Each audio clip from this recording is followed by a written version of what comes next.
Hello, this is another update that's specifically looking at a setup that seems to be occurring across the board, and the premise of it is as a update on the Swiss yen position that was put on the 22nd of February, and then also to see how the yen has developed since then and is now providing other opportunities.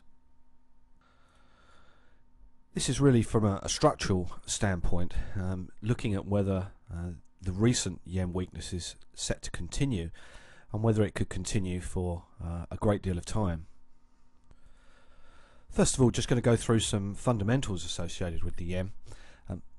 As noted on the 22nd of February, there had been a key change just a few days previously, which was the first thing that really alerted me to look at the yen.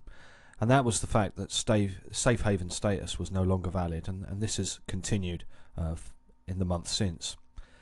Overall, because of the size of the yen rally, really from the summer of last year, there's still evidence that there's huge long positions in the yen itself. Another thing that's very important from a fundamental point of view is the correlation with credit spreads, which has broken down. Again, this done it about 6 weeks ago. Up to that point, if the stock market was down, then dollar yen was down, and that situation has really no longer correlating. However, there is another long-term correlation which is very interesting, and what this is looks at the Japanese current account surplus or deficit. Obviously, for many years it's been a huge surplus, but more recently, since last year, it's collapsed really and went into deficit for the first time, I think, for about 20 or 25 years earlier on this year. There is a delayed correlation there between that and the dollar yen rate. Effectively, dollar yen is approximately 18 months behind changes in the account surplus or deficit, but this is also suggesting that there could be a long-term strategic change in the dollar yen rate. What this also has done is said that there could well be yen weakness across the board, and when looking at the cross rates, which is what we're going to really concentrate on today, there are various technical breakouts occurring and very interesting setups. One advantage is while there is a positive interest rate skew, and it's not as great as what it has been in previous years, it's also another reason to be long, because you are going to be receiving some sort of benefit just by holding that position against most currencies. Also going to look at why I've not included the euro yen, and the primary reason for that is to do with event risk. So far we've had the UK, America and the Swiss bank all talk about quantitative easing, and in various degrees say that they're going to implement it. Every time that story's come out, you've seen a sudden weakness in that currency, and thus far we have not had anything to do with quantitative easing on the euro. There's various reasons for that. One of them, or two of them, is the fact that the ECB can't just do it unilaterally. It would actually have to get permission from various governments. There's also the issue from a political standpoint about which bonds you would actually buy back. Do you buy back the ones that are in the weakest economies, things like Ireland, Greece, Spain, Portugal, or would you want to buy back some of the ones that are regarded as better, such as French or German? Whatever happens, so far ECB rhetoric is very much against quantitative easing, but it remains an event risk, and we can be rest assured that if they ever did it, there'd be no inkling that they were going to do it before. Finally, and this is really just to do with the time of year as we go towards the end of March, this is traditionally the Japanese year end, not like what we have in the Western world for December. And normally there is a certain amount of repatriation of yen back into Japan as big corporates reallocate profits that they've made overseas. There's been very little evidence of this happening. It could be because they haven't been making very much overseas because exports have collapsed so much. And so there may be an opportunity coming into April the 1st where we get some sudden yen strength, but I would be very interested in connecting this with the support points associated with the cross rates, and then looking at that as good opportunities to get strategically involved. Another very good strategy for looking to add to long positions on a strategic basis is the use of range deviation pivots. Typically, once you've identified a trend, then what I'm interested in doing is buying the one range deviation pivot down and putting that limit order in each day. If that connects with profile, then I would add more volume to it.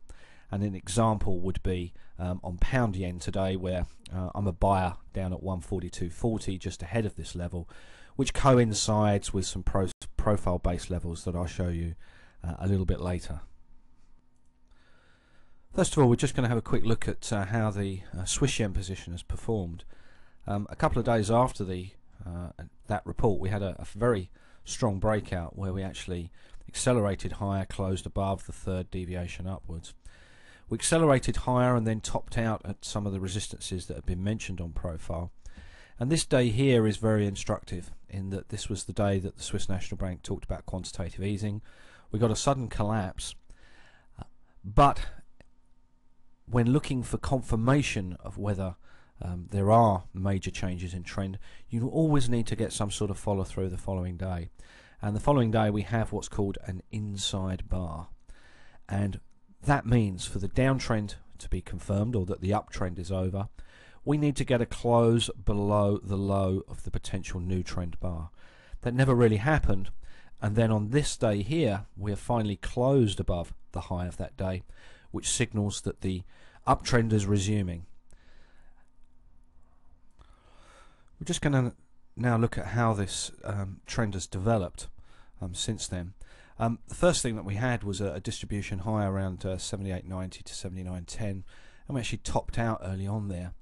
And then subsequent to that, if we look at the current distribution, I just put it together a little bit better, we can see as I merge the days how the picture has changed.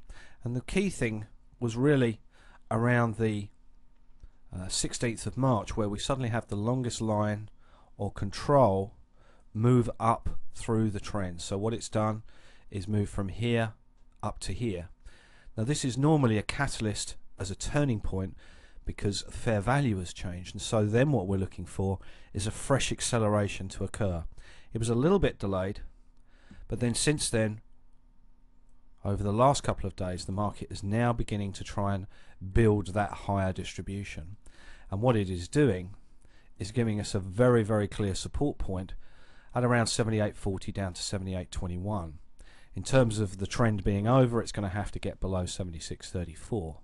So far, this trend is very much alive and want to try and stick with it. In the short term, the idea that we could get a small correction is backed up by the case peak oscillator, where we see this purple line. It means that we have a peak out and the market is temporarily overbought. And this is the case on the 240-minute chart, the 360-minute chart, and the 480-minute chart. So looking for some sort of pullback. However, as we're looking at quite long-term strategic positions, then once this is unwound, the historical charts and the half-day charts are a considerable distance away from becoming overbought. So while it's a short-term indication of exhaustion, it will not take very long for this to unwind and allow room for the rally to resume.